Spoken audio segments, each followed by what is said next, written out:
Hello, everyone. Chris Santiago from MMA. Here today, I'm joined by the Renegade himself, Cody Gibson. He fights John Dodson in just 2 weeks from now. Cody, how's it going today? It's going good. Another week, almost complete. So we got one more hard week, and then it's just fight prep. So I'm ready for it. Mm-hmm. And before we get into the fight, how did your anniversary with your wife go? It went good. Thanks for asking. We went to dinner after I got out of training, and I got a $30 salad, which was almost comical. But Nice. we took her to a fancy restaurant. I can't eat that much, so I got a salad, and then it was. I don't think I've ever bought a $30 salad, but. Mm-hmm. Yeah. And I don't want to talk too much about food since you're cutting weight for the fight, but what's going to be the first thing that you eat after you make the weight? Well, after I make the weight, I try to not eat too differently than I normally eat during. I'm gonna put some different, fuel type food in me, but I think more about like after the fight what I get to eat. And after every fight, I have the same meal. Like after the fight's over, and within a day or two of the fight, I always have tri-tip, which if you don't know what tri-tip is, it means you're not from California. But it's a cut of meat. It's very popular in California. And I have tri-tip, baked beans, and macaroni salad pretty much after every fight. It's like my favorite. I think if I was ever on death row, hopefully I'm not, that'd be my final meal. If you had to get arrested for something, what would it be? Oh, man. I don't know. I don't want to think like that. I don't want to get arrested. Gotcha. And, hopefully that last meal never comes. But, going into this next fight, you have your hands full with John Dodson. You take him out. You take him in the main event of XMMA 3. How happy are you to finally get this fight after long last? Yeah, I mean, this is the fight I wanted when I first was approached by XMMA way back in the summertime. This was an exciting fight that we were supposed to have in July, late July. And so it got me excited. And then, he had his unfortunate car accident. And so it got postponed. But my wife just said the other night, actually, she was like, I think it was a blessing in disguise because it was a 2-year layoff for me. So, having to step back in there after 2 years against someone of John's caliber, that's a tall task. And so I was able to I know my fight only lasted 45 seconds, but it's not even about the fight per se. Sometimes it's about the preparation of the fight, obviously, but also all the little things leading up, the interviews, the travel, the weight cut, warming up in the back, going out there, the nerves that you always get before a fight. I got to experience all that stuff.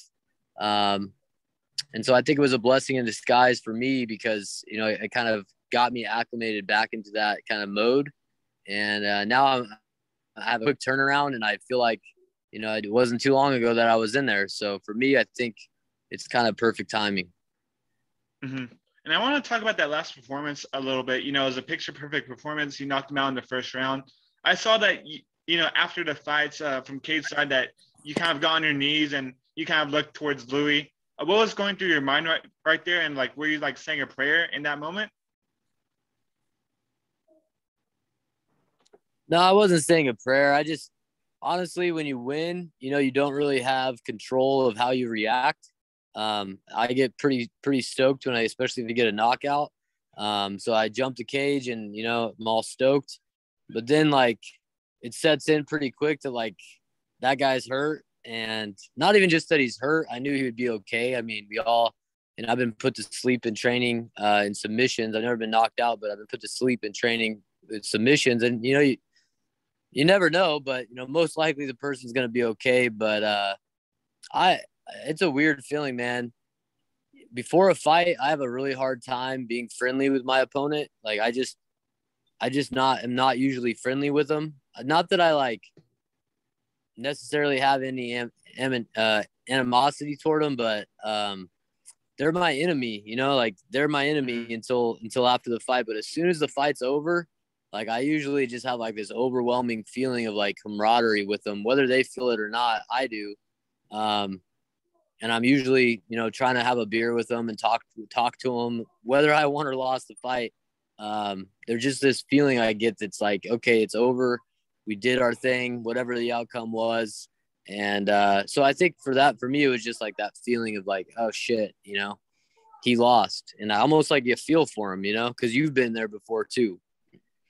For sure. Then, you were coming from a 2-year layoff before that fight, and, you're back again pretty soon after that, July to October. This is your quickest turnaround since 2016, I believe. How good does it feel to be an active MMA fighter again? That's good, man. That's what I was like going into this camp. It wasn't really like I took a week off when I flew back from South Carolina, took my family on a quick vacation and just kind of chilled out with my family for a week. And then it was back in the gym, and I knew October would be here soon. And I didn't have to do a lot of the things I had to do to get ready for the first fight, which was just get the body back to, sharpen the blade, so to speak, and, get back into kind of shape you need to be in to compete in the cage and all that sort of stuff. A lot of that was already, I didn't lose that in a week. And so it was just back to the grind and back to training, and easy transition for me. And yeah, it's nice to just, have another one right away. And yeah, I think I'm going to, when I go and we get to Miami, I'm going to feel good about the situation because I'm used to the promotion. I'm used to the cage. I'm used to it all. So, that was, I think, one of the biggest transitions from being a wrestler who competed, twice a week, maybe a duel on a Thursday and then a tournament on a Saturday. So you might get 5 or 6 matches in a given week during a wrestling season, to becoming an MMA fighter where you just compete every few months, at best, or at worst every couple of years. Like my last fight was over 2 years before the July fight. So that's the hardest thing is, having that downtime and not being able to continue to compete and get comfortable. And now I feel comfortable, and I'm just going to keep the ball rolling.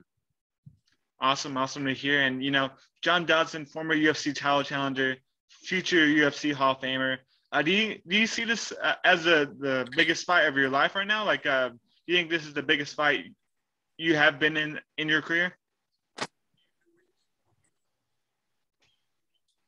I feel like that. Yeah. I mean, I know you pretty much think that for every fight, but for me, it's really a crossroads fight. I've been saying for a long time that I can compete at the highest level with the best guys. And I have, but, when I got cut from the UFC, a lot of things go through your mind, and whether you want to continue to do this or not, and whether the sacrifices that you make for the sport and for your career are worth it. And for me, I wanted a big fight against a big name like John, not only because I like to compete, I want stiff competition. But I mean, the way I see it, this is my first fight back in the UFC in a lot of ways. Like, if I were to get signed by the UFC tomorrow, my first fight back would likely be against an unranked opponent. I still consider John to be ranked in the top 15 in the world. And he was when he left the UFC, and he lost to Merab, who's now number 6 or something like that. Yeah. So I'm almost getting a step up from what I would be getting in my return fight to the UFC.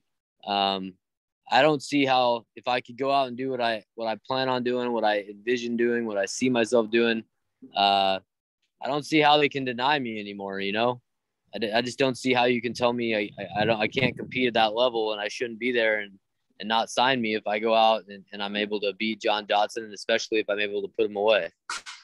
Mm-hmm. And, by putting him away, you would be the first fighter in MMA history to finish John Dodson. What would that mean for you to finish such a durable guy like John Dodson? I think it would just be the statement I want to make, I mean, we're all confident. Anybody who's never been knocked out, I've never been knocked out. He's never been knocked out. We got to, if he feels like I feel, I'm very confident in my ability to take a shot, you know? And I think until you get knocked unconscious, I think you have that cockiness, not that you like to take shots, but you feel confident that if you take one, you can take one and your lights aren't going to shut off. But we're only that confident until it happens, you know? So I know he's been in there with a lot of heavy-handed guys, Peter Yan in particular, Marlon Moraes, Pedro Munoz.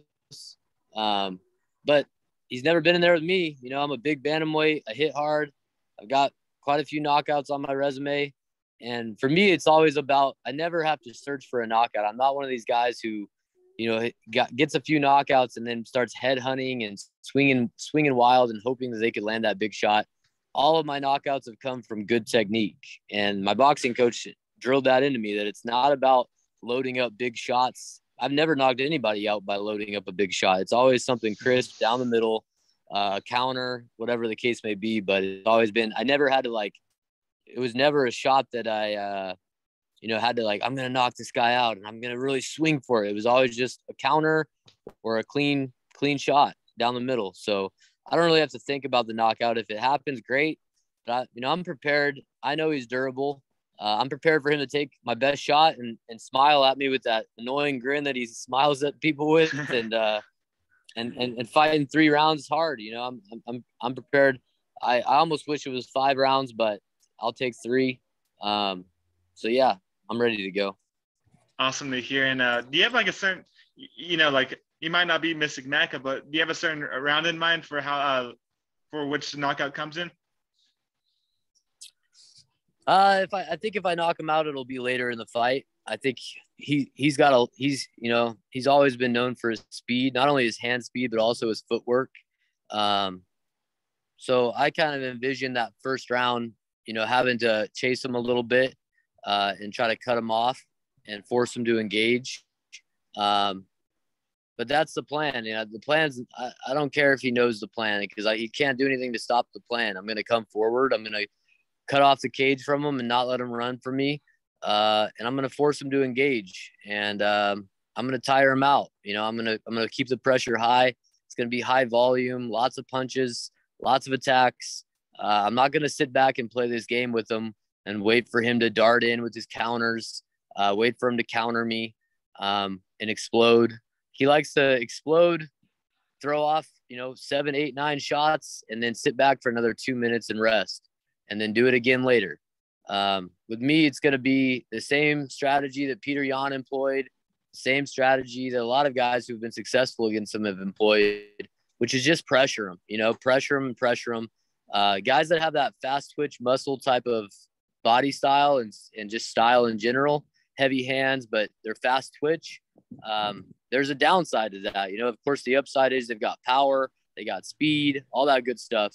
I've said it before, but I'm a marathon runner. I'm not a sprinter, and he's a sprinter. And I'm going to turn it into a marathon, and eventually I think he'll drown.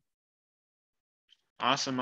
And, the drowning will be on full display on October 23rd. But with the UFC possibly being on the horizon, and, if you get the win over Dodson, it's basically like you're undeniable. When would you like that UFC debut to occur?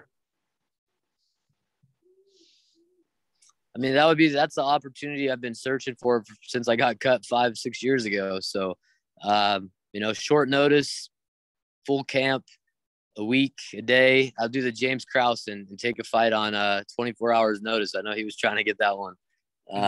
Yeah, I didn't. I mean, the sooner the better. I'm not getting any younger, so I feel like I got to get back to the UFC and make my mark while I can, and see where I stack up with the top of the division, and then I'll ride off into the sunset, maybe with a belt. Who knows? Mm-hmm. And, one of your friends, Chris Curtis, he competed with you on the XMMA 2 card. He just got signed today. Oh, what do you feel like when seeing a guy like him, after all this hard work, finally get his shot in the big show? And does that make you even more hungrier to put on the performance October 23rd? Yeah, I saw that when all that stuff was unraveling around Darren Wynn and Phil Haas. Is it Phil Haas? Is that his name? Yeah.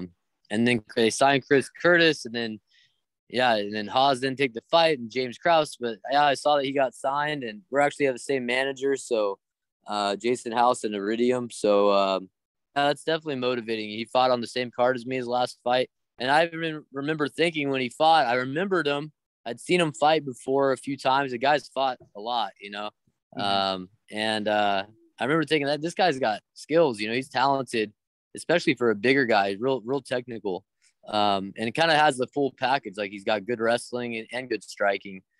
So good to see him get signed, and definitely something that motivates me considering we just fought on the same card, you know, just a few months ago. And, you know, when you're not fighting in the cage, I believe you're in a classroom. Are you still a AP US history teacher?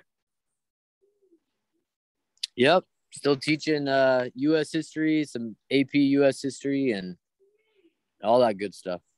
How does it feel to be the most dangerous history teacher on the planet? Oh, man. I love my job. Honestly, I love it. I enjoy teaching, getting to hang out with high school kids and hopefully make a positive influence on them, both academically and as far as just their development. I don't know anything about the toughest history teacher. I don't know if there's much there's a few tough guys at the school. So, yeah, I don't know. But for me, like, at the end of the day, like, I got to support my family, you know? And, like, even if I was back in the UFC, I don't know. I guess if I was making real big money, I could start considering taking a break from teaching. But I just make it work in my life. You know, I get up early, go train, and I go work, and then I go train again. You know, I don't have the luxury that a lot of these younger cats have to sleep in till 10 o'clock, going, you know, roll in for their first session, then go nap and rest and come back in the afternoon for a second session. I still get in my 2 sessions a day. It's just a busy day, you know, and that's something I've become accustomed to. And yeah, I enjoy it. So like, whenever your like students are like getting into trouble, like, are they like less likely to get in trouble? Like, and like, do they know that their teacher is a badass, like inside the cage? Most of them know I fight. I got one of my old UFC banners I've got hanging in the classroom. Awesome. I don't really talk about it all. I just kind of have it hanging in there. But they ask questions. Some of them ask questions and stuff and keep up with what's going on with me. But yeah, I don't really have a lot of discipline issues. I don't know if it's because of that or just my personality. I usually have figured out some ways to you know, just level with kids. What's going on with you? Why are you acting out like this? And usually if you just have a conversation with them without an audience, they'll pretty much do what you want them to do. So don't usually have too many discipline issues in my class. Yeah, I bet. Then, you know, last question. Have you seen Warrior or Here Comes the Boom by any chance? Yeah, I've seen both of them. So like, do you kind of like relate to them on a personal level? Like Kevin James was like a chemistry teacher on there. Then, you know, with Joel Edgerton, I think he might have been a chemistry teacher as well. But do you kind of like relate to those movies, and like, what could you take from those Hollywood movies? Yeah, I mean, I think it's funny that like that's literally my life. Is I'm a teacher and a fighter. I haven't seen them in quite some time, but yeah, I guess they're both good movies. Very different movies, but both pretty entertaining for sure. Mm-hmm. If Cody Gibson had a movie, what would the title be? Renegade. Coming to theaters really soon, I bet. It's a Netflix release. Ooh, Netflix original. I like it. Well, thanks so much for the time, Cody. Is there anything that you want to say to the fans out there watching? I'll just encourage you to tune in. You know, it's cool how there's a lot of hardcore fans who are into like XMMA. It seemed to have quite a good audience the last show, and it was a great card. So if you like seeing old UFC vets and some of these other guys, there's a few good prospects on the card too. You know, tune in. It's free. I think they're pretty much let anybody stream it on YouTube, Twitch, all that kind of stuff. So yeah, if you're not busy on a Saturday night, tune in. it's going to be a good show. You know, I said I'm going to knock out John Dodson. I still believe that, but you know, at the end of the day, the only thing I could really promise you is that I'm going to bring it. You know, I'm going to bring a fight, and I'm there to win, and there's no quitting me. So, you know, I think you're in for a good main event. Awesome. Well, thanks so much, Cody, for the time, and best of luck on in 2 weeks. Thanks, Chris. Good talking to you, man. Take care. You too.